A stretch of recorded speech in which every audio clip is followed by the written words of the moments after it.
A ver, el compañero primero. Gracias, presidenta. Buenos días, Óscar Zamudio para Sagacín. En el tema del Plan B mencionaban que el conteo de los votos va a ser al finalizar la jornada electoral. Saber si el INE tiene la capacidad de hacer esto y en qué términos terminó para el Plan B el PREPA.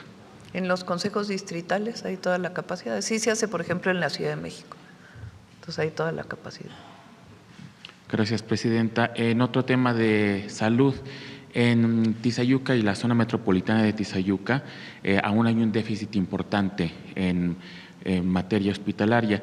Hay un predio ya autorizado, saber para la instalación de un hospital general del IMSS, saber si esto se va a efectuar y el seguimiento que tiene este proceso. Sí.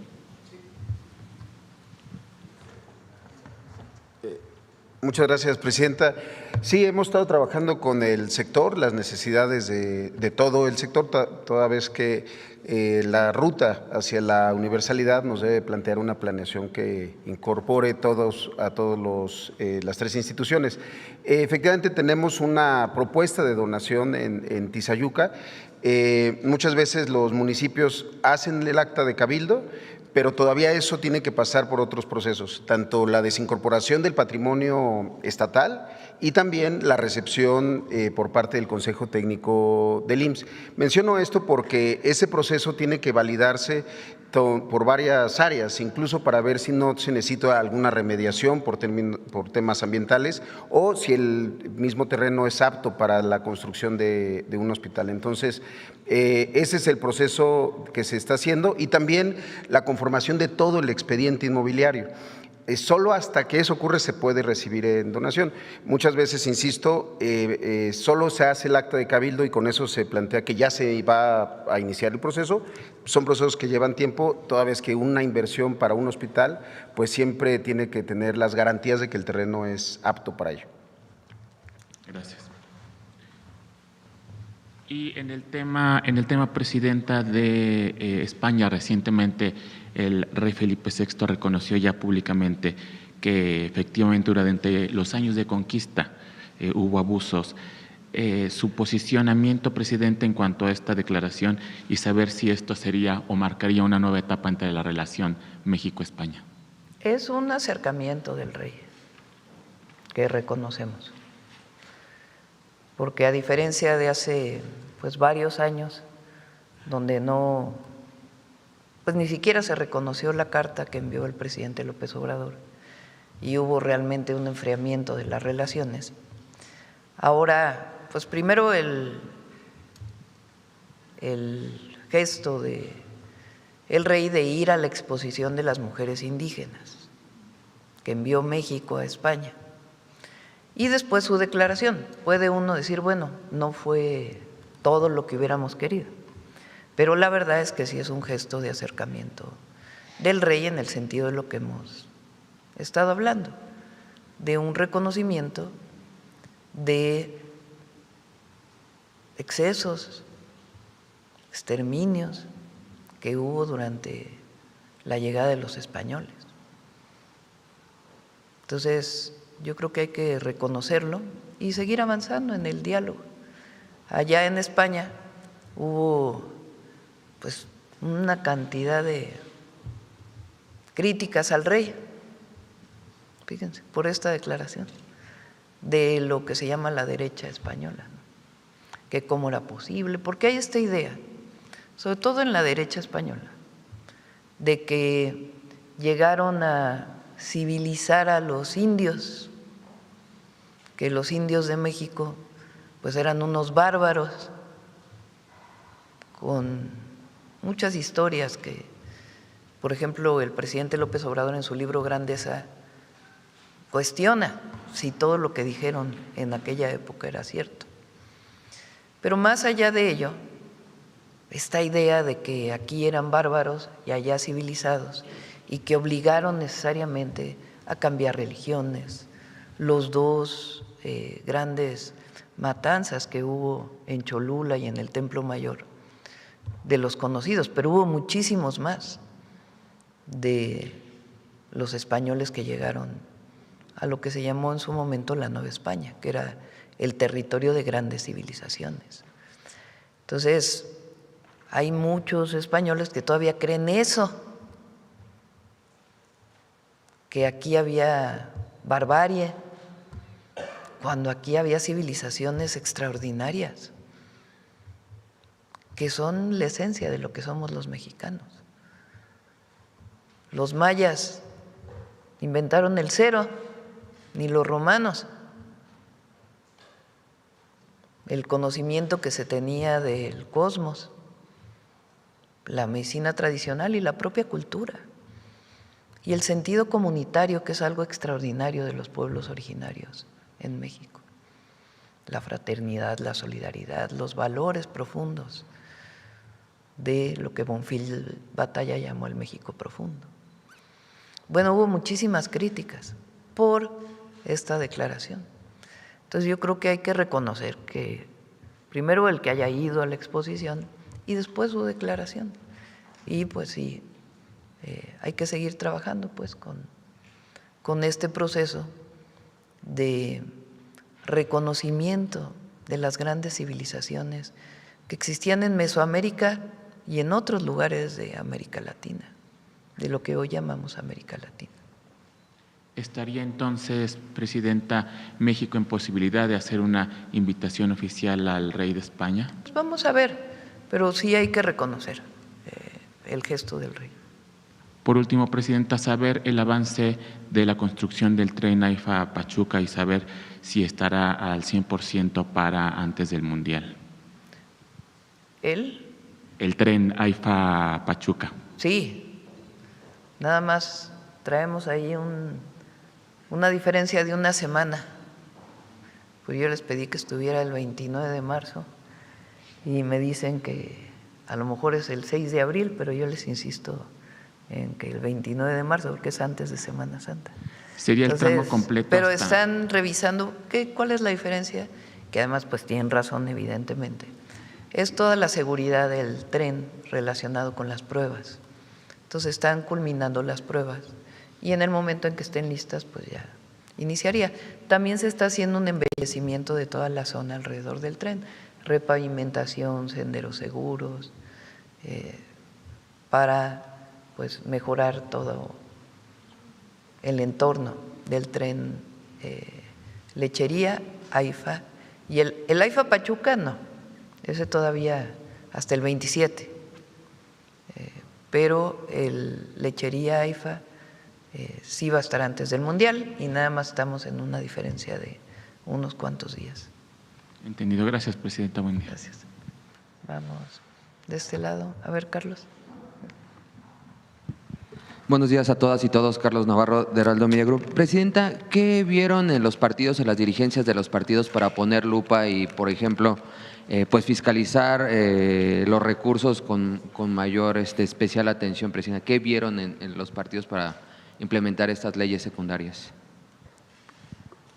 ¿Otra vez la pregunta? ¿Qué vieron, qué detectaron en el manejo de los recursos de los partidos para implementar estas propuestas de leyes secundarias? Bueno, siempre hemos planteado que debe haber una fiscalización importante de los partidos.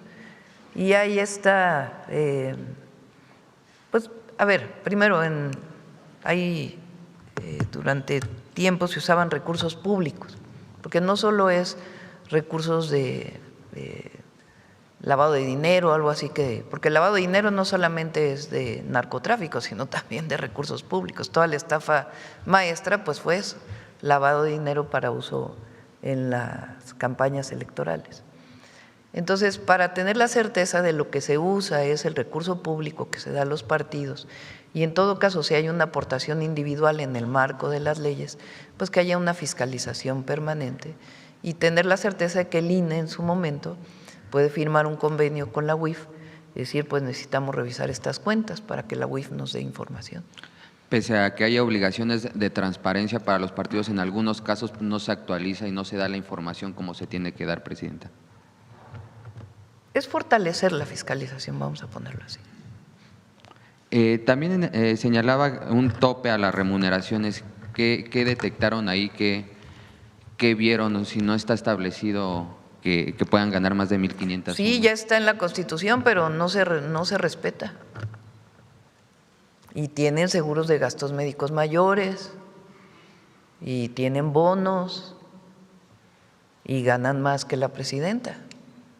Entonces, para que no quede ninguna duda, pues los excesos de consejeros federales y estatales, pues que no haya excesos, que reciban su remuneración. Es bastante. No tiene por qué haber un recurso adicional. ¿Quiénes no lo están respetando, presidenta? Pues varios consejeros, estatales y federales. También preguntarle cómo llegaron al dato del 0,7% para los congresos locales. Es un promedio de lo que se usa ahora. Había otra propuesta de que se hiciera a partir de población y monto medio por diputado, pero era mucho más complejo. Entonces, el 0,7% pues permite garantizarlo, y quien tenga menos del 0,7 pues ya no puede subir hasta 0,7. Y se mantiene el cálculo de los 4,000 millones de pesos para estados. 4,000 millones de pesos que se quedan en los municipios y en los estados para obras públicas. Menciona que no va a quitar el dedo del renglón en el tema de las listas de los pluris y el gasto en materia electoral. ¿Se podría para una siguiente legislatura, presidenta, para el 27? Puede ser, vamos a ver. Dependiendo pero sí, la gente no está de acuerdo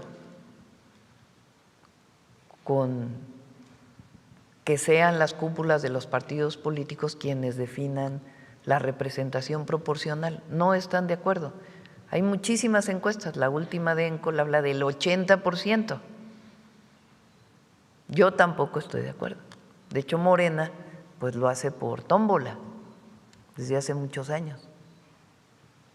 Entonces, vamos a seguir insistiendo, y pues la gente tiene que elegir de acuerdo a esa posición. Dependiendo, digamos, la conformación de la siguiente legislatura, van a analizar si se retoman los temas. Presidenta, también en otro tema, ¿hay condiciones para que México pueda recibir los partidos de Irán en el Mundial? Desde Irán han planteado la posibilidad de que quieren jugar en México. Lo están viendo con la FIFA, si es factible, porque iban a ir a Estados Unidos, si pueden realizar el torneo aquí en México. Se está viendo y en su momento lo informaríamos.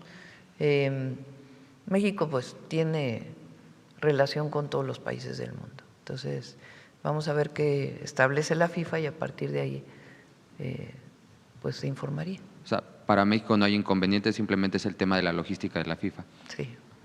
También preguntarle cómo generar un piso parejo para una competencia leal entre Uber y los taxis del aeropuerto, justamente a menos de 100 días de que se lleve a cabo el Mundial, presidenta, porque ya se ha mencionado de manera frecuente. Le pongo un ejemplo en mi caso, de regreso a las giras que tenemos, un taxi del aeropuerto me cobra 415 pesos y un servicio de Uber me cobra menos de 200 pesos. ¿Cómo generar ese piso parejo?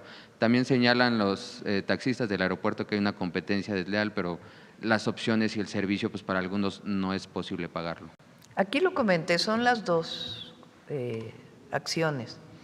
La primera es que es importante que se sepa que los taxis que están en el aeropuerto, los que están permitidos, que tienen placa federal, pagan al aeropuerto un derecho por estar ahí.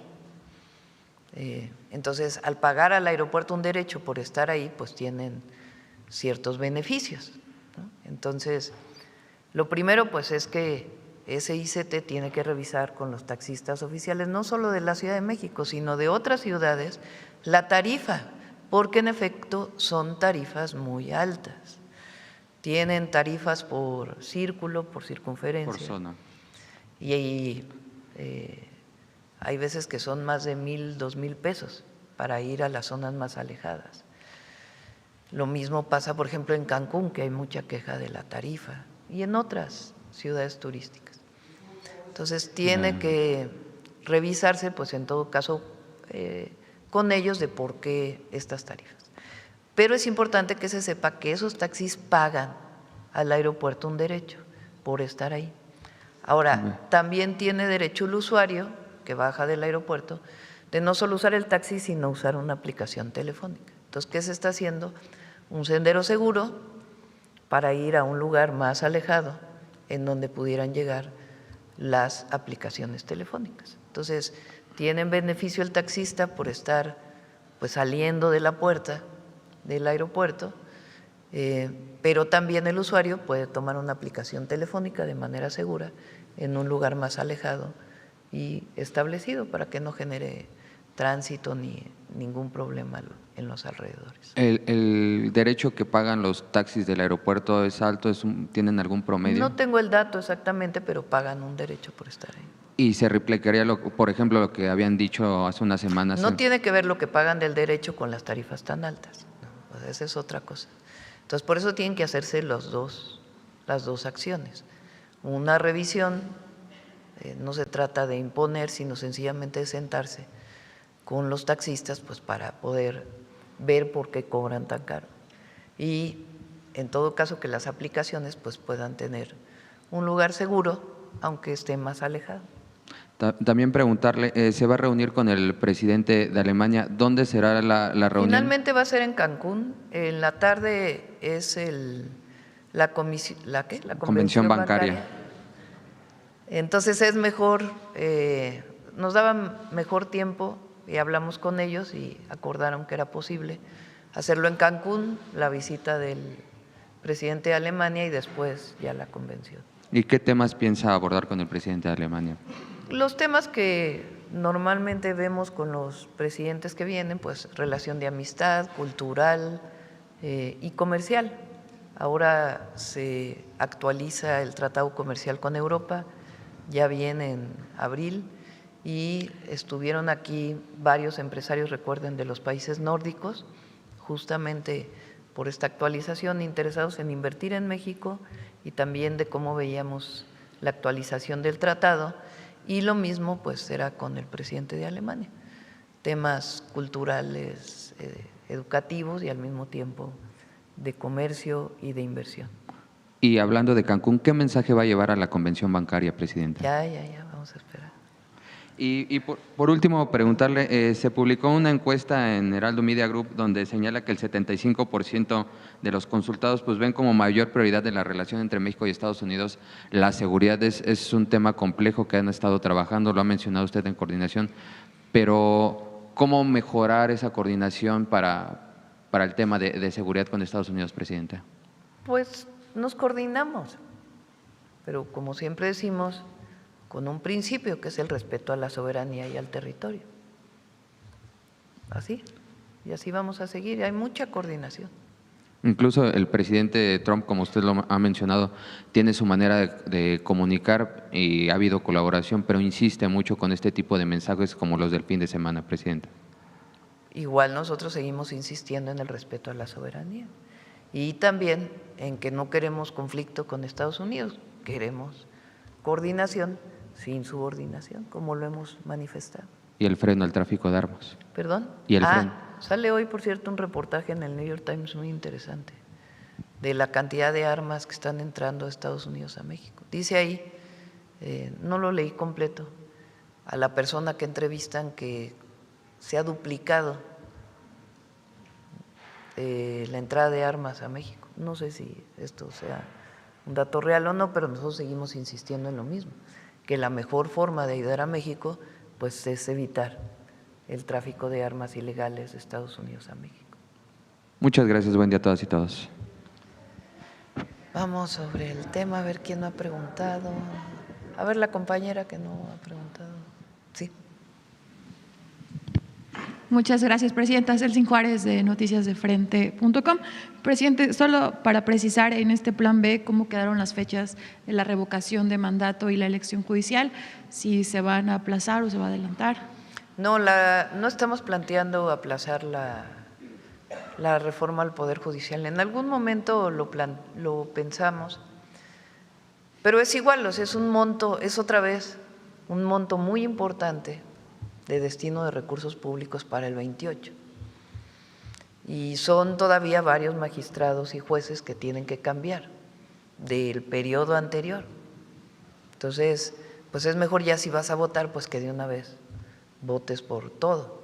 Lo que se está haciendo es un planteamiento para facilitar esa votación, que haya menos candidaturas, que las comisiones puedan hacer una revisión mayor de quienes se postulan para jueces y que solamente se vote por dos, un hombre y una mujer. Gracias, presidenta.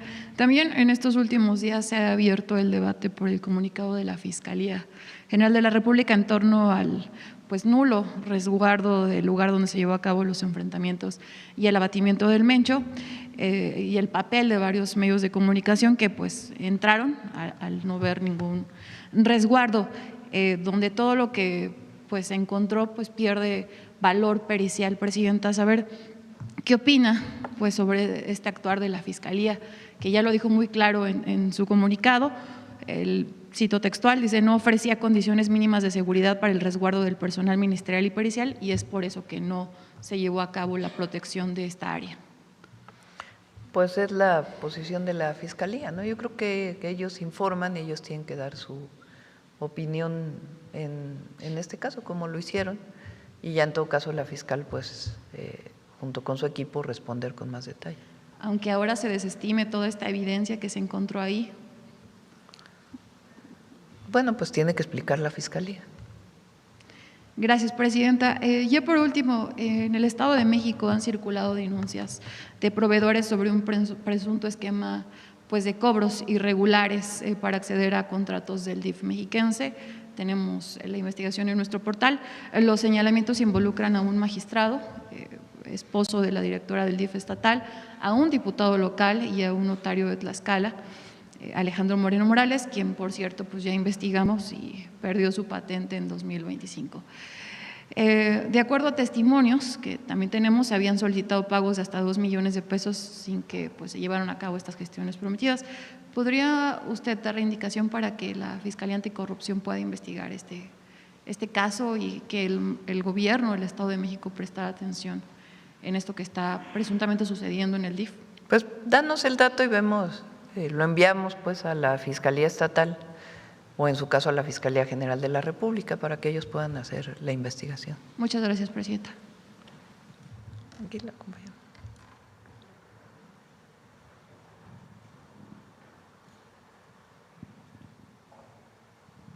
Gracias, presidenta. Buenos días, Karina Aguilar, de Diario 24 Horas. Preguntarle, presidenta, ¿cómo sería entonces esta simplificación que se va a hacer en la elección del Poder Judicial?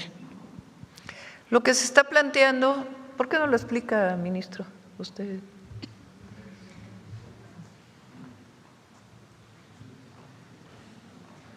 Gracias, presidenta. Con su permiso. Lo que se está planteando es uniformar el número de candidatos y candidatas para disminuirlo, que haya 2 candidatos, un hombre y una mujer por cada uno de los 3 comités y que al final el elector pueda elegir, optar hasta por un hombre y una mujer. Esto haría mucho más sencilla la votación, más ágil y menos compleja. Recuerden que la vez pasada las boletas eran con demasiados nombres y esto hacía difícil. Creemos que de esta manera la ciudadanía va a poder elegir con mayor claridad y facilidad a sus candidatos y candidatas. Gracias, presidenta. Entonces, ¿los candidatos son los que se reducen en general? Actualmente, si se acuerdan cómo fue el proceso, se nombra una comisión por el Ejecutivo, una comisión por el Legislativo y una comisión por la Corte. La Corte al final, en el proceso anterior, renunció a esa facultad que tiene y el Legislativo tomó algunos de los candidatos que se habían inscrito en el Poder Judicial para que no tuvieran que no se dijera que no se hizo bien la elección por no considerar a estas personas que se inscribieron con el Poder Judicial. Pero la Constitución establece que hay una comisión del Ejecutivo, una comisión del Legislativo y una comisión del Judicial. Se abre una convocatoria, se inscriben y después de ahí se seleccionan de acuerdo con el currículum y una vez seleccionado hay una tómbola. Al final se eligen en el caso de jueces y magistrados, eran, a ver si me acuerdan cuántos eran, a ver si lo checas ahí en la Constitución, 10. Entonces quedan 10. Ahora se está proponiendo que se reduzcan a 6, 3 hombres y 3 mujeres. Entonces, al reducirse, pues va a ser más sencillo. ¿Qué más? Que esas comisiones puedan hacer una entrevista mayor para poder saber pues el conocimiento de la persona sobre la materia en la que quiere participar. Entonces, a partir de ahí sigue habiendo tómbola también, pero al final quedan menos y nada más se vota por un hombre y una mujer, de tal manera que tienen más oportunidad todos. Ahora no se va a elegir Suprema Corte, no se va a elegir al tribunal, no se va a elegir más que a los magistrados y a los jueces que quedaron por elegirse. Entonces, son menos boletas.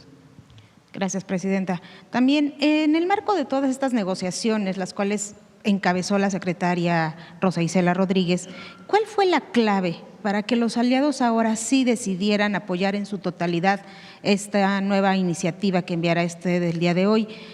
¿Tiene que ver un poco con el tema de los recursos a los partidos políticos? Bueno, ellos, no es secreto, una buena parte de los diputados del Partido Verde y del PT y los diputados de MC y los diputados del PRI y los diputados del PAN se negaron a que se redujeran los montos de los partidos políticos o a que los plurinominales, es decir, la representación proporcional de los partidos, fuera electa de manera directa. Eso pues es público y notorio. Como eso no pasó, pues entonces lo que nosotros estamos haciendo, que al final pues tiene uno de los fondos de por qué se presentó esta propuesta, pues es seguir disminuyendo privilegios. Entonces, se ponen límites a lo que puede percibir el presidente de un partido político, porque hoy no hay límites y son funcionarios públicos, porque al final su salario depende de lo que aporta las mexicanas y los mexicanos en sus impuestos. También se ponen límites a los beneficios que pueden tener como funcionarios públicos. Entonces, se le pone límites a los consejeros de los institutos electorales locales y del Instituto Nacional Electoral, se ponen límites a los que son de los tribunales estatales y el tribunal, la Sala Superior del Tribunal de Justicia Federal Electoral y algunos otros límites, ¿no? Si recibes tu recurso, pues no se puede ir para beneficio de una persona. Se ponen límites, digamos, o se exige mayor transparencia en el uso de los recursos y fiscalización para que no se vayan pues a los funcionarios del partido. En todo caso, pues que se dediquen a lo que es a la promoción de los candidatos y candidatas. Y al mismo tiempo, la fiscalización. Entonces, ahí hay límites. Y además, planteamos que hay otros lugares donde sigue habiendo muchos privilegios, como los congresos estatales, como el Senado de la República y como las regidurías. Entonces, se pone límite en cuánto pueden percibir, se pone límite en la cantidad de recursos que deben ser asignados de los estados y se pone límite al número de regidores. Entonces, la esencia de lo que estamos planteando es seguir disminuyendo privilegios para funcionarios públicos y que ese recurso sea para la gente, para obras públicas para la gente. Entonces, esa es la esencia de la propuesta que estamos haciendo.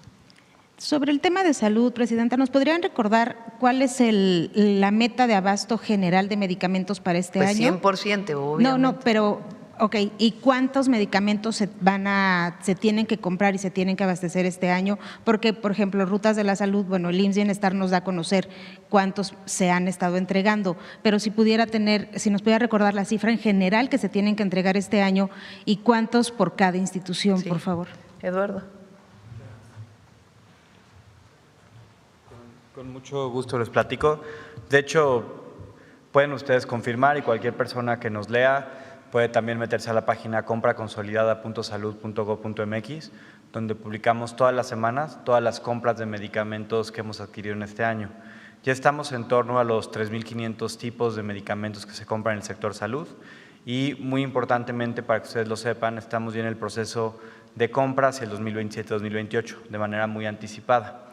Resultado de este proceso, y es importante que lo sepan todos, se hizo un ejercicio con todas las áreas médicas de las instituciones, con los expertos de la Secretaría de Salud, y ya tenemos un portafolio de medicamentos mucho más optimizado para asegurar que compramos todo lo que requieren los mexicanos. En este portal, si le ponen ahí donde dice monitoreo compras, si le ponen ahí donde dice consúltalo, pueden ver ustedes y cualquier persona todo lo que el Estado mexicano ha comprado. Son 3.352 medicamentos, tipos de medicamentos que representan 4.826 millones de piezas que están ya siendo distribuidas a todos y todas los mexicanos. Muchas gracias. Presidenta. ¿Por qué no platican Zoe y Martí el abasto? Que ya lo mencionamos. O sea, ¿qué porcentaje de abasto tienen ahorita el oncológico?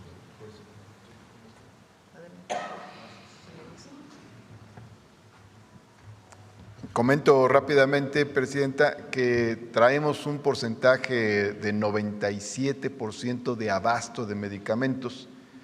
En el CENADI, el Centro Nacional de Distribución, que está aquí en Lago de Guadalupe, es donde se concentra el abasto que surte al ISSSTE, hay aproximadamente 50 millones de piezas de medicamentos en este momento.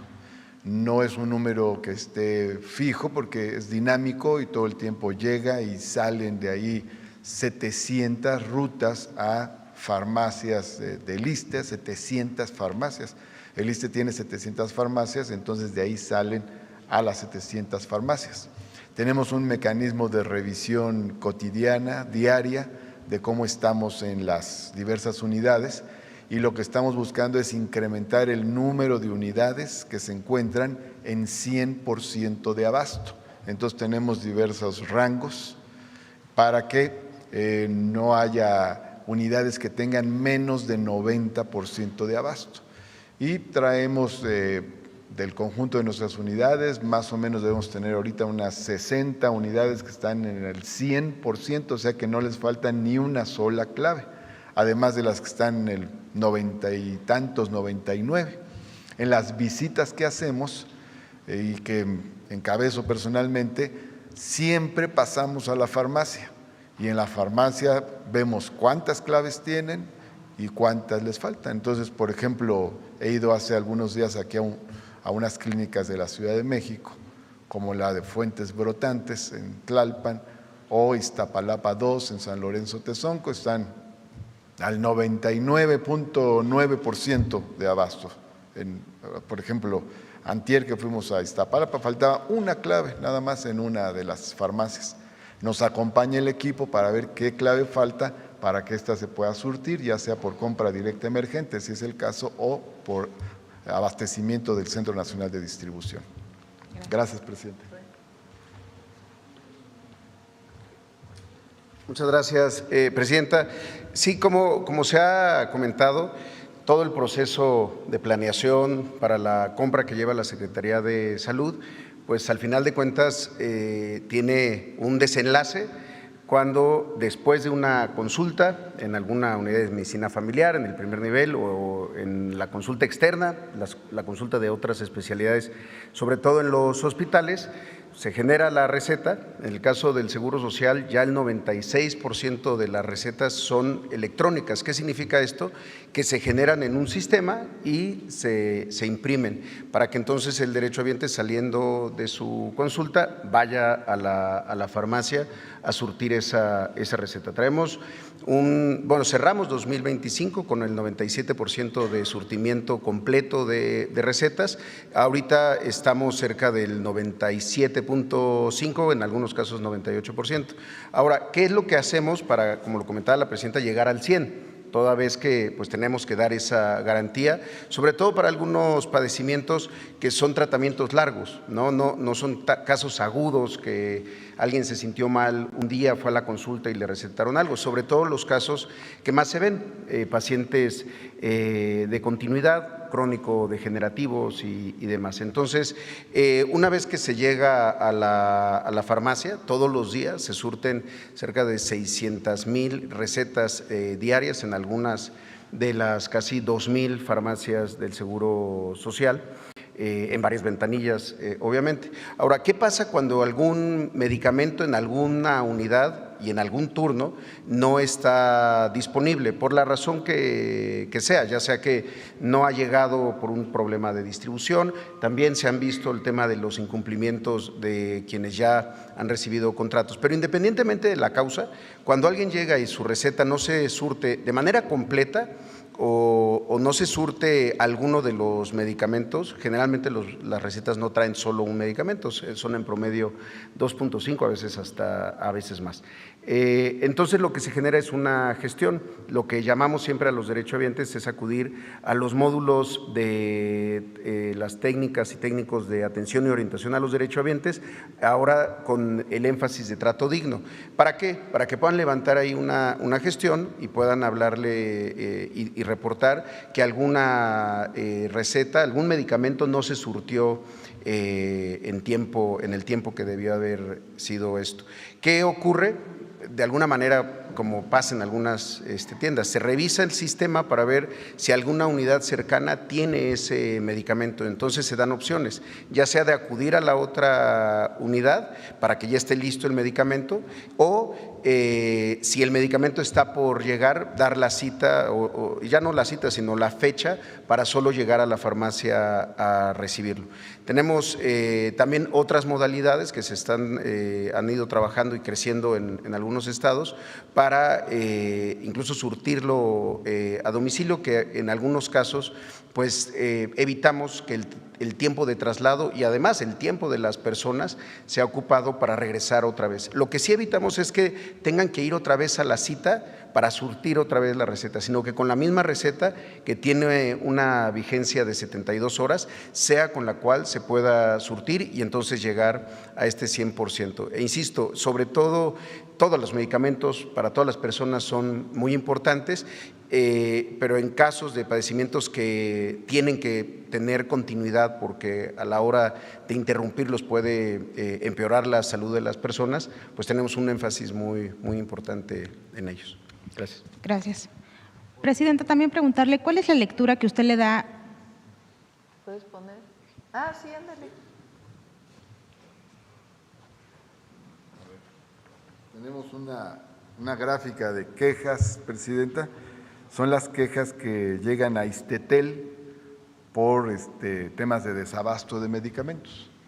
Entonces, se puede observar, si me permite. Gracias. Rápidamente, Presidenta.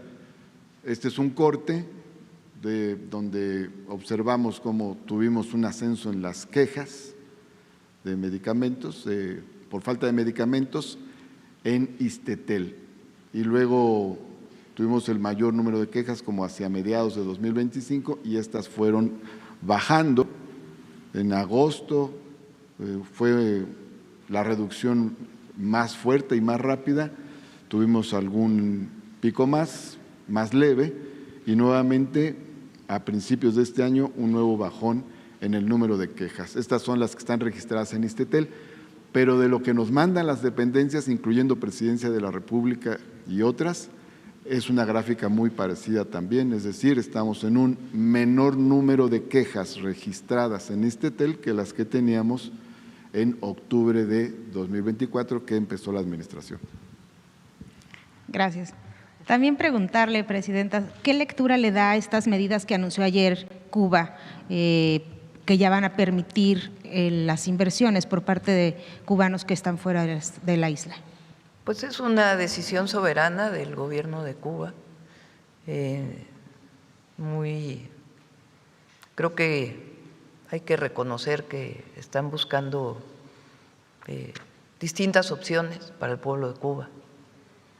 Y pues es histórico porque fueron muchos años donde esto no se permitía y es una decisión de ellos de abrir inversiones y también propiedades, particularmente cubanos que salieron de Cuba y que hoy se les invita a poder tener negocios en la isla. Entonces es una decisión soberana de ellos y que representa pues un cambio en la política que habían venido siguiendo. Aprovecho para decir, porque siguen pues con esta cantaleta de que cómo es posible que se abra una cuenta para aportar. Quien no quiera aportar, que no aporte. Y quien quiera aportar, que aporte. Desde nuestro punto de vista, pues tiene un sentido solidario y fraterno a un pueblo en sufrimiento. Entonces,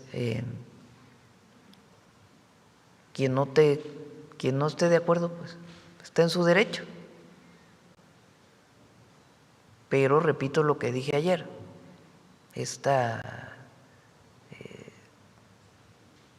mentiras y absurdos, calumnias que se hicieron durante todo el domingo y ayer todavía, hoy también muchísimas columnistas, que lo que hagamos no importa, ellos van a estar en contra. Pues no tiene que ver con el sentido fraterno, sino con mucha mezquindad. Entonces, repito mi argumento y estoy convencida de él. Presidenta, le informó el secretario de Seguridad, Omar García Harfuch, cuál fue el motivo, qué se platicó con el director de la DEA el día de ayer. No sé si hubo un balance de la situación o acuerdos nuevos. Todavía sigue allá, va a tener varias reuniones. Tiene reuniones con algunas agencias de Estados Unidos y tiene reuniones también con otras instituciones, y sencillamente es parte de la colaboración, y siempre, porque esto es muy importante, con respeto a nuestra soberanía y nuestros 4 principios. Ahí no hay nada que se ponga en riesgo, sino sencillamente reuniones pues de coordinación, de información sobre todo, de inteligencia. Muchas gracias, buen día. Sí. Bueno, de este lado vamos. A ver la compañera que acá atrás. ¿Tú? Sí. Gracias, Presidenta. Bertalicia Galindo, de Alcanzando el Conocimiento. Presidenta, en este sentido, hay mucha suspicacia, ya se lo preguntó la compañera, acerca de en la reforma política. En esta parte de los aliados, ¿no? Morena va a seguir, ¿usted cómo lo consideraría? Yo sé que el partido es aparte y el Ejecutivo es aparte, pero ¿cómo consideraría que unos aliados que pues a veces están y a veces no están, nada más cuando les conviene, cómo poder ir, porque pues yo recuerdo, ¿no? En 2018, cuando pues juntos haremos historia, pues parece que juntos ya no quieren hacer historia, y entonces está esta parte de que sí te doy, tú me das y demás, y no te apoyo cuando se necesita de su apoyo, no lo tienen. ¿Qué opina de esta? Pues eso de que tú me das, yo te doy, eso no. Por lo menos no es nuestra posición. No, pero sí fueron con ustedes. Siempre se puede establecer los parámetros de los acuerdos. Por ejemplo, con el PAN pues hay muchas diferencias. No se comparte un proyecto de nación. Fíjense, Calderón, ¿no? Describe unas cosas que uno hasta vergüenza debería de darle. Pues se atreve a usar la palabra narcogobierno, imagínense. Cuando él tuvo a García Luna, es así como la hipocresía caminando. Pues ahí difícilmente tenemos acuerdos. Claro, cuando hay acuerdos también se reconocen, pero son 2 proyectos de nación. Con el PRIAN, digamos. Con MC pues habrá algunas cosas en las que estemos de acuerdo, pero pues ellos no estuvieron de acuerdo tampoco en bajarse el monto que reciben como partido, ni estuvieron de acuerdo en cambiar las plurinominales. Y no están de acuerdo en muchísimas cosas. Entonces, hay más diferencias. En otras cosas se coincide. Con el Verde y con el PT, pues hay muchísimas coincidencias. Se votó, por ejemplo, conjuntamente por la reforma al Poder Judicial. Se votó conjuntamente pues, por la mayoría de las reformas constitucionales. En este caso, pues no se estuvo de acuerdo. Pero, pues ahora en el plan B parece que sí están de acuerdo. Pero ya la gente lo evalúa, ya la gente lo define. Y nosotros mantenemos nuestra posición porque podríamos haber negociado una forma distinta para los plurinominales en la primera reforma que enviamos. Bueno, la mitad sí, la mitad no. Y tomé la decisión de que yo me había comprometido con el pueblo a algo y que tenía que cumplirlo. Y que en todo caso la gente viera, pues, quién no votó por esa propuesta que me hizo la gente y que la gente está de acuerdo. Pero hay muchas otras cosas en las que coincidimos. La reforma al Poder Judicial no la votaron más que el Verde, PT y Morena. La reforma al artículo 28 de la Constitución para fortalecer a Pemex y a Comisión Federal de Electricidad solo la votaron PT, Verde y Morena.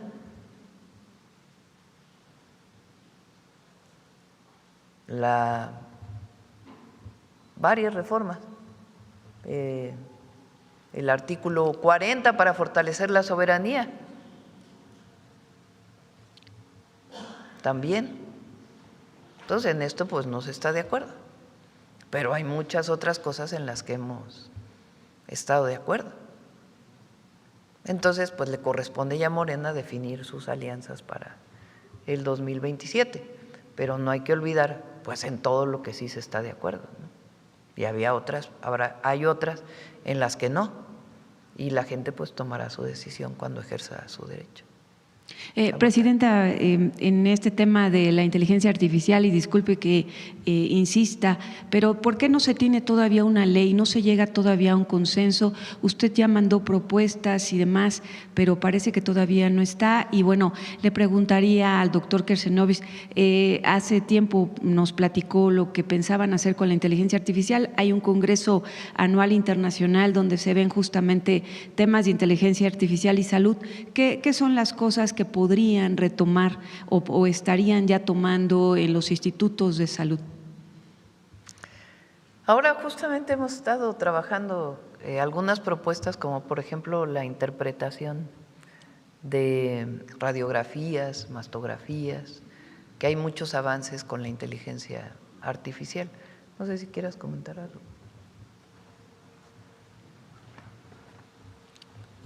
Como mencionamos, la inteligencia artificial llegó para quedarse. Ahora, en el campo de la salud tiene mucha aplicación. Por ejemplo, en las imágenes radiológicas tiene una gran utilidad, incluso no nada más para manejarlas a distancia, sino para precisar en forma más certera los cambios que permiten identificar enfermedad. Pero otro de los aspectos muy importantes tiene que ver con las biopsias. Los análisis de las biopsias, una vez que se digitalizan, permiten con inteligencia artificial avanzar en forma muy importante en lo que tiene que ver con el diagnóstico. La inteligencia artificial tiene además otra serie de aplicaciones, por ejemplo, en lo que tiene que ver con la distribución de medicamentos, etcétera. O sea, tiene un gran campo de aplicación que seguramente vamos a ir cada vez mejorando más. Los estudios clínicos de investigación también tienen aplicación de inteligencia artificial en forma importante. Gracias. Gracias, Presidenta. Gracias. Y nada más la ley, si usted sabe algo de la ley de inteligencia. Tiene que abrirse un debate mayor sobre este tema. Es igual que el tema de las redes sociales, sobre cuestiones éticas y hasta dónde, en fin, y particularmente en la información. Entonces, tiene que haber más debate antes de enviar la iniciativa. Gracias. Vamos de este lado, a ver el compañero.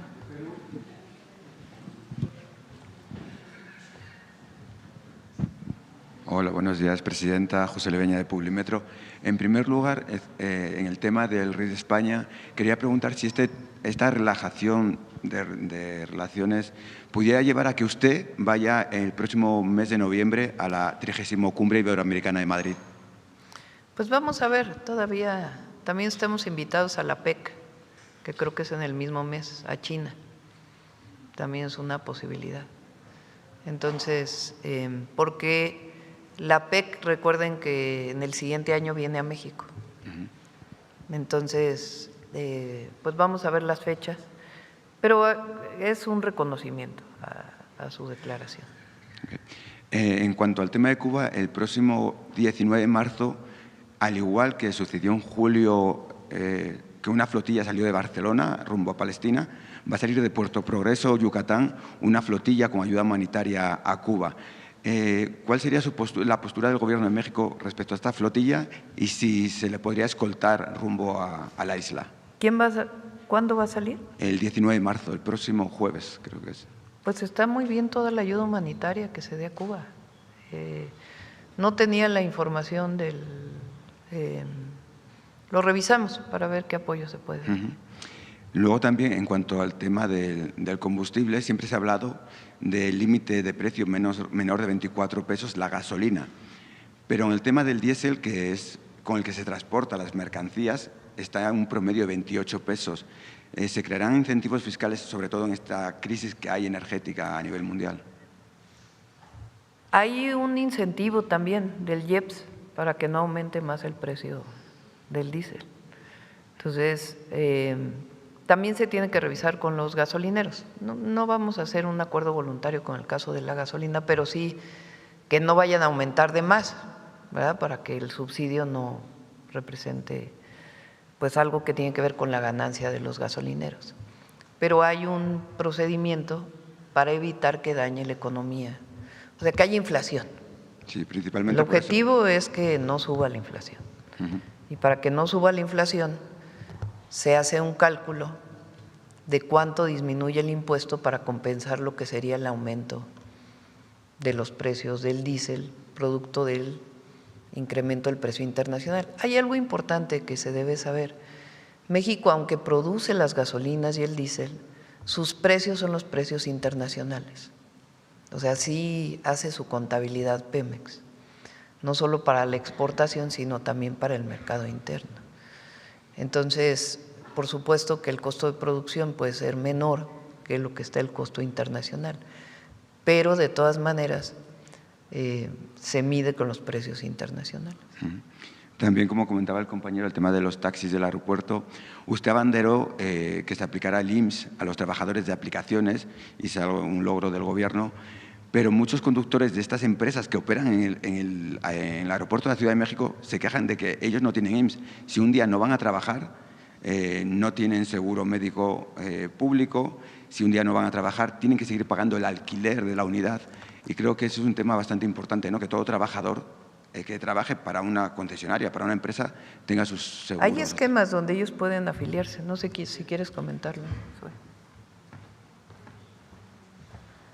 Sí, muchas gracias, presidenta. Sí, efectivamente hay una nueva modalidad que ya está en la Ley del Seguro Social, que es el de persona trabajadora independiente. Esto significa que una persona que es su propio jefe, su propio patrón, es decir, que no tiene una relación tradicional con una empresa constituida, puede asegurarse ya el seguro social. ¿Cuál es la ventaja, a diferencia de las otras modalidades que durante muchos años existieron para el aseguramiento voluntario?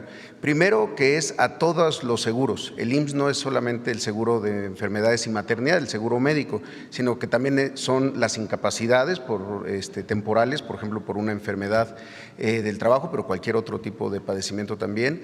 La pensión, es decir, una persona a partir de eso, incluso si trabajó y cotizó semanas en algún otro momento, recupera esas semanas y puede seguir construyendo su historial y aspirar a una pensión.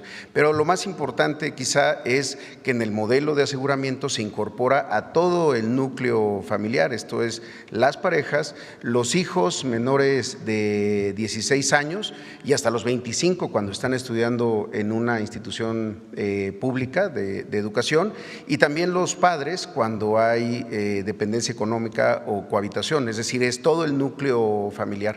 Esa es la diferencia con las viejas modalidades. Entonces, una persona, por ejemplo, un conductor, también puede asegurarse de manera independiente y pagando su cuota, con lo que pues, tiene acceso, insisto, a toda la gama de seguros y a los mismos derechos que cualquier otro trabajador asegurado. Pero en este caso no sería incoherente que al trabajador del Uber o de Didi…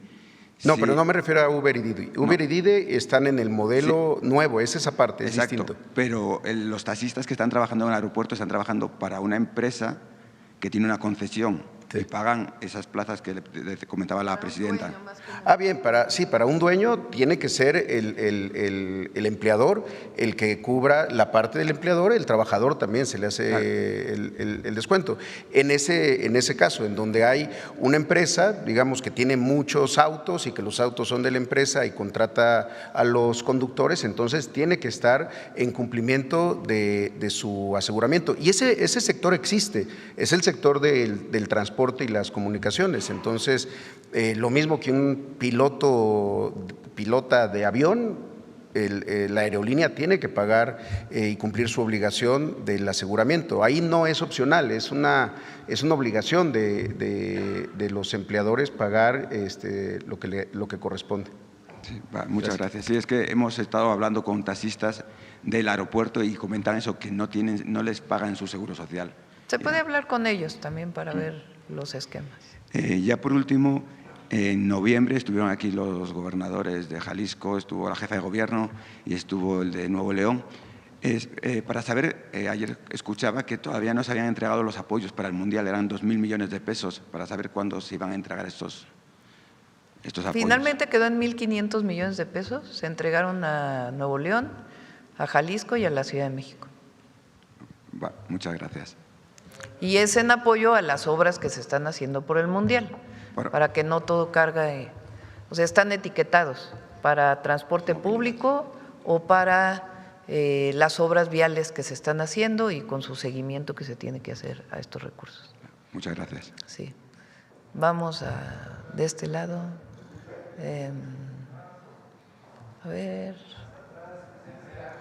A ver allá atrás el compañero que no ha preguntado.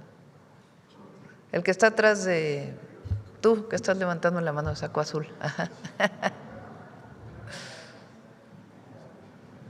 Buenos días, Presidenta. Carlos Domínguez, de Nación 14.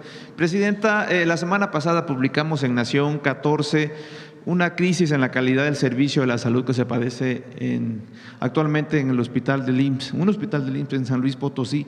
Aprovechando la presencia aquí de Zoé Robledo, documentamos una cantidad impresionante de negligencias que se cometen en el general de zona número 1, Ignacio García Telles, mismos que en su mayoría tienen poco que ver con la preparación del personal, sino con una insensibilidad e incluso, me atrevo a decirlo, corrupción de la delegada Angélica Cristina Rodríguez Nester, quien pese a las enormes carencias que padece esta plaza, pues el año pasado pidió una licencia por 3 meses con gozo de sueldo. Pero bueno, permítame darle un poco de contexto sobre las negligencias, Presidenta. Pues según las declaraciones de un especialista, un profesional de la salud, el médico ortopedista Simón Almanza Mendoza, quien fue despedido por la delegada por denunciar públicamente lo que a continuación le voy a decir. En esta clínica del IMSS en San Luis Potosí se usan insumos de pésima calidad para la aplicación en pacientes de traumatología y ortopedia, para ser precisos, de acero, cuando pues en ningún lugar del mundo, solo en San Luis Potosí se usan, porque en la mayoría de las veces pues provocan rechazos en las personas intervenidas, pero insisto, de pésima calidad. Según el profesional de la salud, la delegada Rodríguez Nester compra estos materiales a una empresa sancionada desde el sexenio pasado, por las autoridades fiscales y les prohíbe a los médicos solicitar o hacer órdenes del material adecuado de titanio, en este caso, que es el material bueno.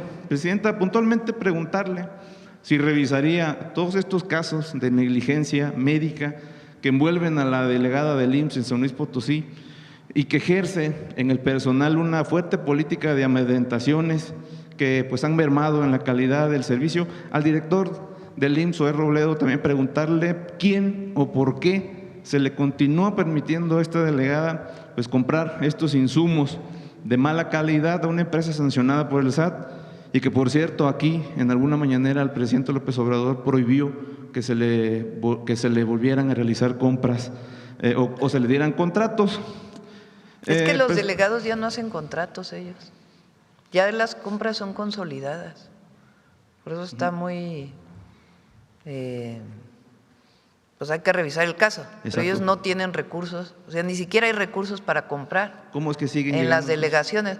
No, pues habría que ver la denuncia, como todas las bases que tiene, ¿no? Porque si un delegado no tiene recursos para comprar medicamentos, pues ¿cómo se le acusa de estar comprando medicamentos? No sé, usted si quieres comentar algo.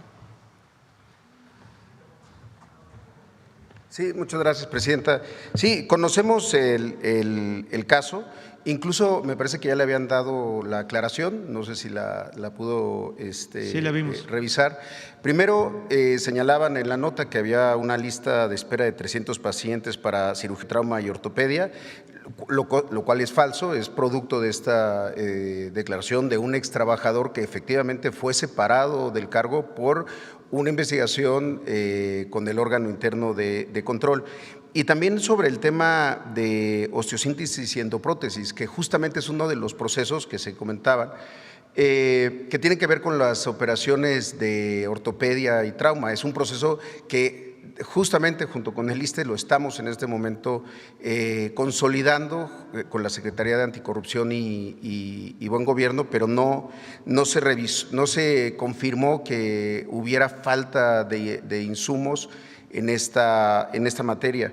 La verdad que estas declaraciones de un médico, ex trabajador, pues siempre estamos abiertos a que las presente de manera formal ante la Fiscalía, ante el órgano interno de control y también pues hay otras investigaciones que nos gustaría hacerle llegar para de esa misma manera se pudieran difundir sobre los hechos que llevaron a la separación de esta persona de su cargo. Gracias. Presidenta, decir, no nos quedamos simplemente con la declaración del médico, nos fuimos afuera de la clínica a preguntarle a la gente a ver qué pensaba, si era verdad sobre esta crisis, y pues bueno, el que no te señala de un tema de que faltan insumos e incluso especialistas, pues está esperando un traslado a Monterrey la mayoría en las veces porque ahí no tienen las capacidades para sus intervenciones. Sobre esto, preguntarle, pues, ¿quién va a reparar? Hay casos también de pacientes que siguen esperando placas porque llevan 3 o 2 de acero y no llegan las de titanio. ¿Quién se va a ocupar de estos pacientes? Está el caso de la niña Fátima, a quien iba por una operación ambulatoria, le quebraron el fémur y tiene ya varios meses postrada en una silla de ruedas sin poder hacer nada. Vamos como separando, ¿no? Cuando hay negligencia médica, el IMSS y las instituciones de salud tienen protocolos que incluso ahora estamos revisando. Incluso el día de ayer con la secretaria de Anticorrupción y Buen Gobierno, ella está haciendo una sugerencia de cambiar la dinámica, que no pase necesariamente por los propios consejos de bioética de manera directa, sino que pueda haber una revisión mayor. Entonces, cuando hay negligencia médica hay procedimientos y hay que fortalecerlos para protección de la paciente o el paciente. Y al mismo tiempo los médicos también tienen que tener derecho pues, a su réplica de acuerdo con la ley. Ahora, segundo, si hay saturación en una clínica de salud, en una unidad de medicina familiar, en un hospital para realizar operaciones, eso puede estar ocurriendo y hay que atenderlo. Fortaleciendo a la unidad de salud con más médicos, que es justamente lo que estamos haciendo, etc. Otra cosa muy distinta es esta acusación de que la delegada compró material a una empresa de baja calidad. Ahí pues hay que revisarlo, porque lo que te digo es que ya nosotros, y desde antes de la anterior administración, los delegados ya no tienen recursos para comprar este tipo de insumos. Pueden tener algún recurso para gastos operativos, pero la adquisición de equipos y de medicamentos es consolidado a través de la asesoría de Secretaría de Salud y lo compra Birmex.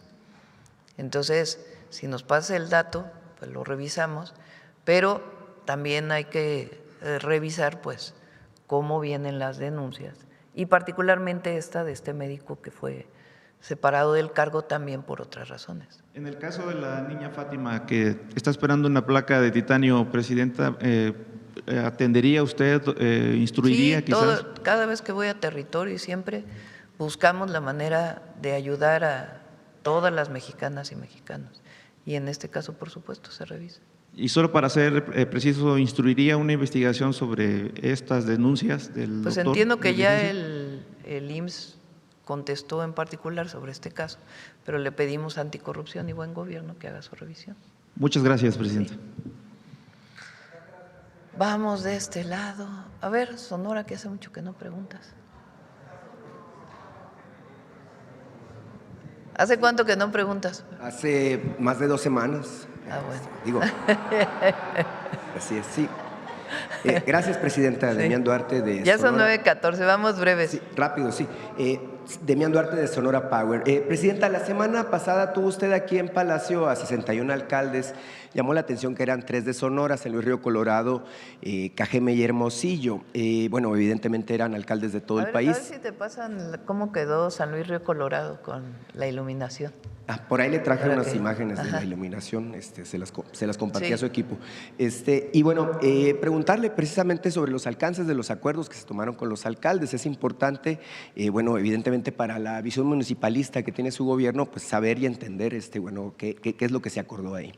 Son 100 municipios del país, en este caso se invitó a 61, vinieron 60, son de todos los partidos políticos, no tiene nada que ver con la orientación a un partido político o a otro, y la idea es fortalecer la seguridad a través de la atención a las causas. Estos municipios concentran una buena parte de los delitos de alto impacto en el país. Entonces el objetivo es trabajar con ellos, tanto en el Casa por Casa como en todos los programas que presentamos de jóvenes construyendo México. Sí, el tema es importante obviamente porque pues en los municipios es el gobierno que tiene más contacto con el ciudadano y ahí están pues prácticamente todos los… Transformando México, jóvenes transformando. Transformando México. Ahí están todos los servicios, incluyendo el tema, bueno, de las vialidades, pero incluso temas tan sensibles como es el asunto de la seguridad. Mire, Presidenta, quiero detenerme sobre el tema de la seguridad, ya que la semana pasada usted presentó pues el Informe Nacional de Seguridad con un 44% de descenso en la incidencia de homicidio doloso, tema que de por sí es muy importante. El caso es que revisando de nueva cuenta los datos que tenemos de mi estado de Sonora, bueno, pues encontramos que en Sonora se ha bajado un 66% la incidencia, esto desde el momento en el que asume el gobierno la 4T en el estado y bueno, hasta la fecha, mire, en aquel momento teníamos 164 homicidios al mes. En este caso, al cierre del mes de febrero, bueno, el dato que ustedes ofrecieron es que tenemos 52 homicidios. Podrán ser muchos o pocos, todo depende del enfoque, pero de que tenemos una baja muy consistente en la incidencia es importante. Y hay datos, por ejemplo, en los municipios mencionados, ¿no? San Luis Río Colorado, Hermosillo, Cajeme, en donde, bueno, evidentemente el descenso ha sido importante. Guaymas, que era un foco rojo en algún momento, también logró pues el control de esta situación. Yo quisiera preguntarle sobre este caso en particular, ¿cómo ve la situación que se ha logrado dar en Sonora a partir de esta estrategia? Son casi las 32 entidades de la República que han reducido homicidios. A ver si tienes la gráfica de cómo se redujeron en todas las entidades. La que presentó Marcela la última vez, el martes de la semana, hace una semana. San Luis Potosí 86%, Quintana Roo 69%, estamos hablando enero-febrero del 25, enero-febrero del 26. Aguascalientes, Guanajuato, Zacatecas, Tamaulipas, en fin. Ahí está Sonora con 45%, Nuevo León 42%, y es pues la coordinación que estamos fortaleciendo. En el caso de San Luis Río Colorado, Presidenta, más allá del tema de que ha avanzado además este proyecto de iluminación que se llama Senderos Seguros, tengo el dato de que ya se logró pues establecer una ruta de 40 kilómetros en San Luis Río Colorado de iluminación moderna. A ver si tienes las fotos. Cuando San Luis Río Colorado es una ciudad que está en la frontera con Estados Unidos y ahí se está construyendo un hospital del IMSS que está realizando los ingenieros militares. Cuando fuimos al inicio de la construcción del hospital, pues cuando pasé por San Luis tenía todavía luminarias de esas amarillas de sodio que se usaban cuando yo era niña. Y entonces ahí planteé en el evento pues que íbamos a ayudar a cambiar todas las luminarias por LED. Justamente porque además pues es un municipio que en el momento que fuimos tenía problemas de seguridad, ahora ha bajado, siempre hay problemas, pero ha disminuido, como dices tú. Y hay 40 kilómetros de senderos, camina libre, camina segura. No sé si tienes la foto, no. Incluso hoy, porque la defensa también nos está ayudando ahí, el general secretario me pasó las fotografías. Bueno, ahora las pasamos. Sí, en el caso de San Luis no dejó de llamar la atención que la semana pasada también se inició con algo que usted comprometió aquí en la mañanera, justamente a pregunta expresa, que es la construcción de la garita. Le decía yo hace algunos meses que del lado de Estados Unidos prácticamente ya habían terminado y bueno, pues el gobernador la semana pasada puso la primera piedra. Se han invertido 400 millones de pesos en ese proyecto. Si nos puede comentar de la relevancia que esto tiene, presidente. Sí, en efecto. Si quieren en otro momento ya que venga aduanas, pues que lo pueda platicar. Pero sí, en efecto, estamos ampliando esa aduana, porque así como en el caso de Tijuana, la de Otay 2 se terminó aquí, del otro lado no hicieron nada, en el caso de San Luis, del otro lado sí terminaron y de este lado todavía nos falta. Y puede ser una aduana todavía más importante. Muchas gracias, presidenta. Gracias. Pero se ven las calles completas, a ver si… Ah, mira. Estaba iluminada, no sé si hay el antes y el después, no. Eran amarillas las luces, no se veía casi nada. Bueno, vamos. Dos más para que ya nos vayamos. Y miren que, a ver, la compañera. Porque es salud y ya. Mañana y mañanera, sí. Gracias, presidenta. Mañana, miércoles y el jueves también. Sí. O sea, es mañanera y luego nos vamos a Cancún el jueves. Gracias, presidenta. Muy buenos días a todas, a todos, a todes. Liliana Noble de Pulso Saludable. Decía el subsecretario Eduardo Clark que hoy ya vemos una reducción notable en la velocidad de la transmisión del virus del sarampión, este famoso R1. ¿Cuál es ahora esta velocidad de transmisión? ¿La tienen determinada? Si nos pudieran decir. Gracias, esa sería mi primera pregunta. Claro, creo que hay una manera sencilla de ver los datos de cómo ha cambiado la velocidad. A finales de febrero nosotros lo calculamos por inicio de síntomas, que es la manera más confiable de saber en qué momento del crecimiento estamos. Teníamos semanas y las semanas de mayor crecimiento representaban cerca de 1,200 casos a la semana, es decir, pues un poco menos de 200 casos al día. Hoy, en las últimas 2 semanas de inicio de síntomas, que son las primeras semanas de marzo, la última de febrero, estamos hablando de un poco menos de 800 casos a la semana, es decir, sí hay una disminución notable. Como ustedes pueden ver con esos números, no significa que no esté transmitiendo el sarampión, no significa que ya haya terminado la transmisión. Lo que significa es que afortunadamente estamos viendo una menor velocidad que, de acuerdo a todas las proyecciones epidemiológicas, nos muestra que posiblemente vamos a ver esa proyección a la baja continuar, pero va a depender, como mencionaba, de que sigamos aplicando este programa nacional de vacunación que hemos aplicado en todo el país. Esa es la buena noticia. También creo que lo deben de saber, Nosotros siempre vamos pues esperando a que las semanas epidemiológicas se completen y por eso la información más confiable que tenemos hoy es de cómo estaba la transmisión hace 2 semanas. Por eso lo que les decimos de que el punto más álgido ocurrió entre el 21 y 24 de febrero y a partir de ahí hemos visto 2 semanas aproximadamente de reducciones. Subsecretario, y con estas predicciones epidemiológicas que ustedes han hecho y la velocidad con la que la gente se está vacunando, ¿pueden prospectar para cuándo más o menos terminaría este brote, si se pudiera? Porque el 20 de enero pedían un plazo de 2 meses para seguir teniendo esta certificación de libre de la enfermedad. ¿Hoy cómo estamos en ese asunto? Sí, independientemente de la certificación libre de la enfermedad, que es un tema que lleva la Organización Mundial para la Salud y la Organización Panamericana para la Salud, lo que importa aquí en México es seguir atendiendo cada uno de los brotes. Es muy difícil hacer proyecciones de cuánto tiempo va a acabar, cuánto falta. Lo que es claro es que si nosotros seguimos vacunándonos, lo que prevemos es que siga a la baja la tendencia. Y la velocidad de la tendencia a la baja va a depender de qué tan agresivos seamos en vacunarnos. Y por eso la indicación que tenemos como gobierno, el llamado que tenemos hacia la población es lograr esta meta de 25 millones de vacunas en 10 semanas. Ya vamos a la mitad de ese periodo, nos faltan 5 y a partir de ahí reevaluar exactamente la velocidad. Pero lo que sí vemos es una ventaja comparable, una ventaja clara comparado con lo que veíamos hace un mes, mes y medio que hablábamos en ese espacio, es que en ese momento veíamos que cada semana había más casos que la semana previa. Se estaba acelerando la velocidad. Esa tendencia se ha revertido y hoy, si bien tenemos casos todavía, hay casos que se tienen que atender con cercos epidemiológicos, cercos vacunales, con vacunación masiva, por lo menos esa tendencia cambió y ahora estamos viendo una reducción semana con semana del número de casos activos. Gracias.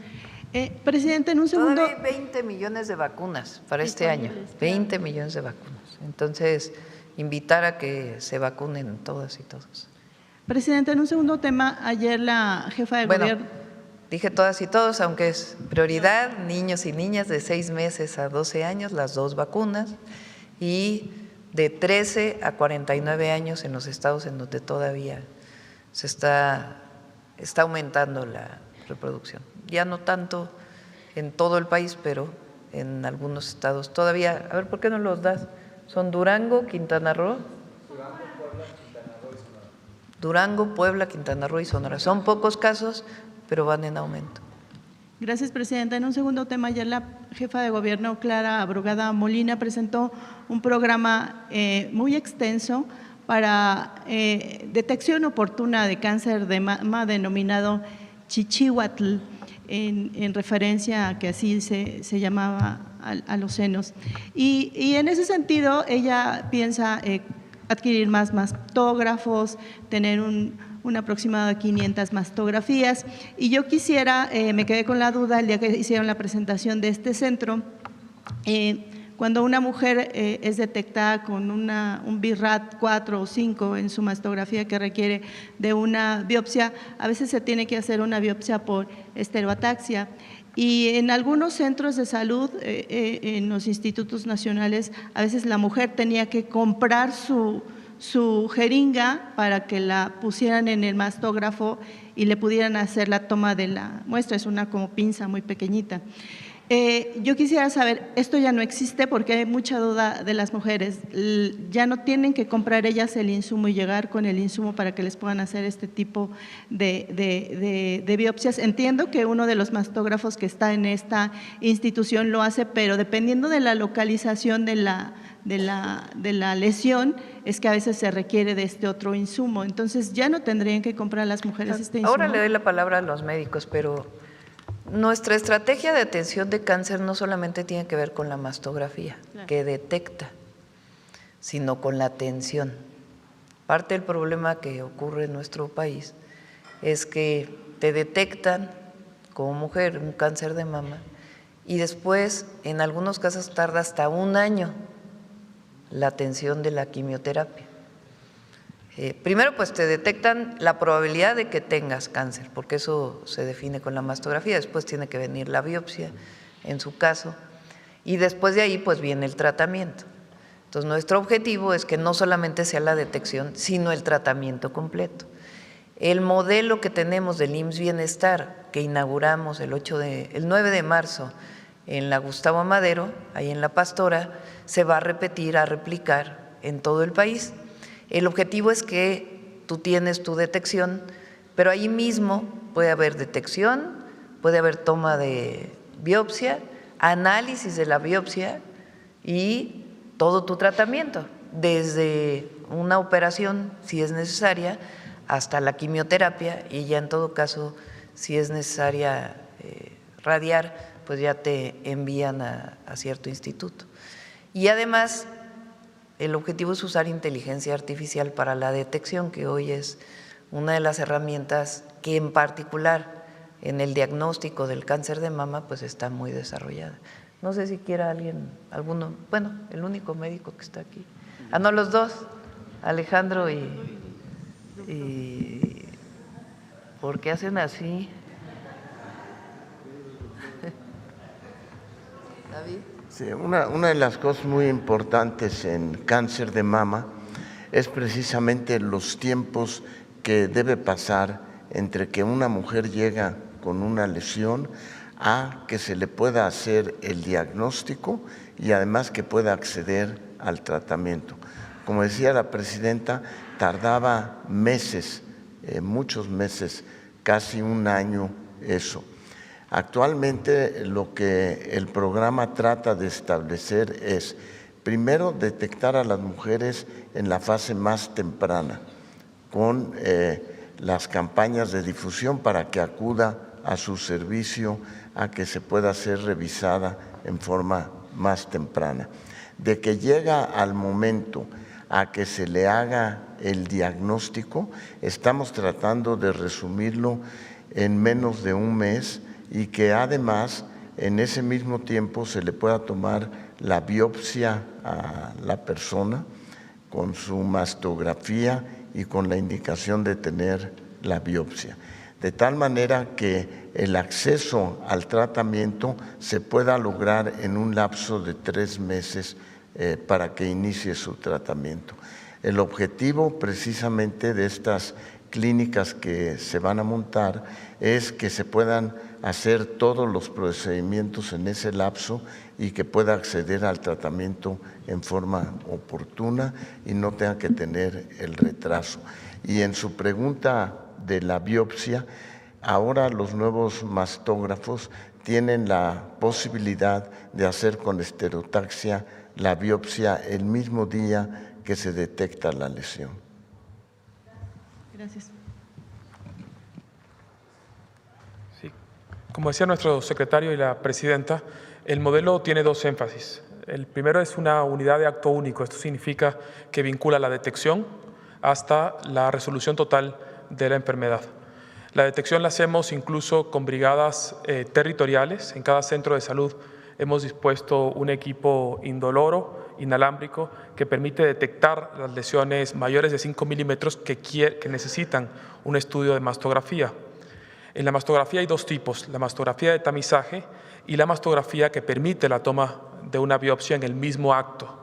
Ese es el importante, que nos permita detectar la lesión y en ese mismo momento tomar la biopsia. Esa biopsia va después a patología. Hablábamos el día de hoy de la inteligencia artificial. Es notable la participación de la inteligencia artificial para poder detectar las lesiones malignas. Nosotros en el modelo de La Pastora, en el Centro Oncológico de la Ciudad de México de la Mujer, tenemos un sistema de inteligencia artificial que incluso ha demostrado ser superior a un panel de expertos, es decir, la inteligencia artificial permite detectar con mayor sensibilidad que incluso los propios patólogos. Después de eso se vincula, una vez clasificada la enfermedad con mucha precisión, a un tratamiento de quimioterapia. Todo eso en un mismo espacio, incluyendo la radioterapia. Quisiéramos informar que hemos puesto a disposición de todas las mujeres que van a nuestro Hospital de La Pastora un servicio gratuito para dar radioterapia en el Hospital de Alta Especialidad del IMSS Bienestar en Iztapaluca. Ese es el primer énfasis. El otro componente muy importante es que las unidades nazcan con tiempos explícitos de atención, compromisos explícitos de atención. que nos permitan desde el momento del diagnóstico, desde el momento de la detección hasta el momento de inicio de tratamientos, no pasar 40 días. Esto posiciona a nuestro país en la vanguardia del inicio temprano para el cáncer de mama.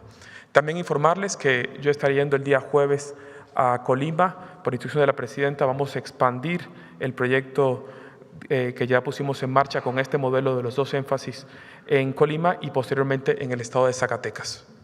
¿Por qué Colima y Zacatecas? ¿Por la incidencia de los estados?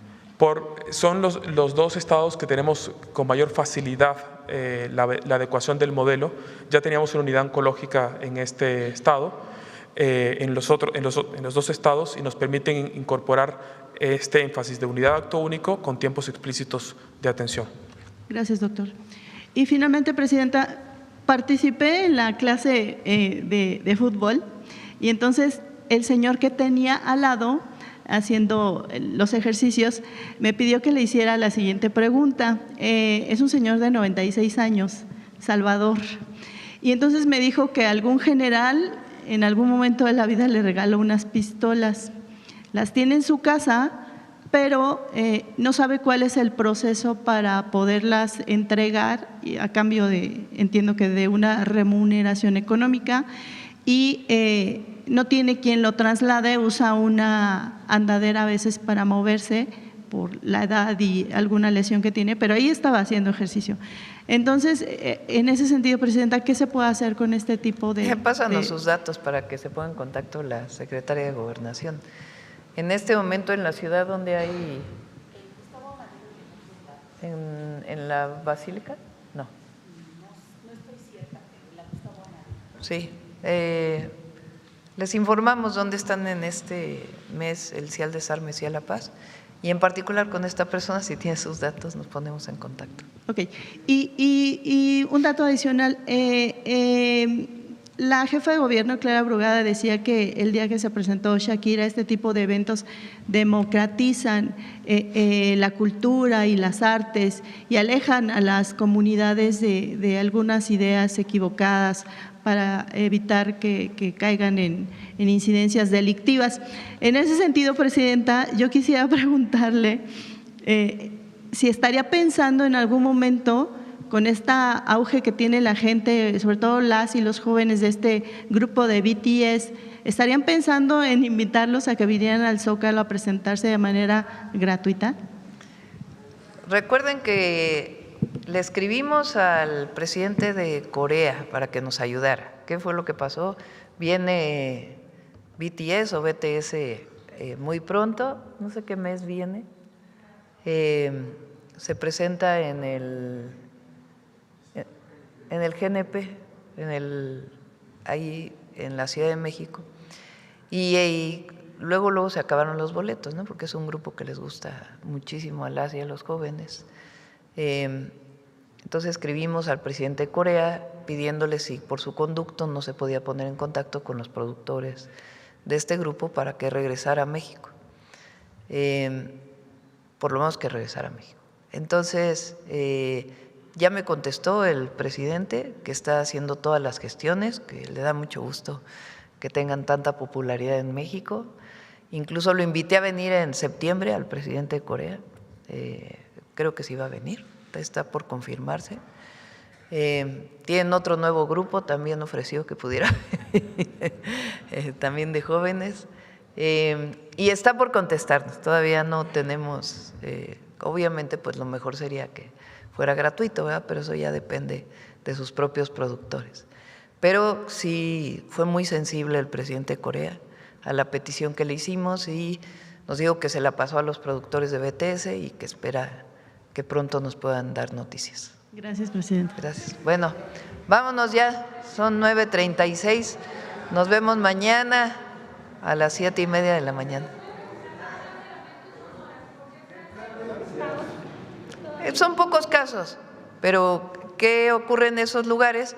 La orientación es que no solo se vacunen los de 6 meses a 12 años, sino que se vacunen de 13 a 49 años. No es que haya una emergencia, sino sencillamente hay más casos que en otros lugares. Gracias a todas y a todos. Sí.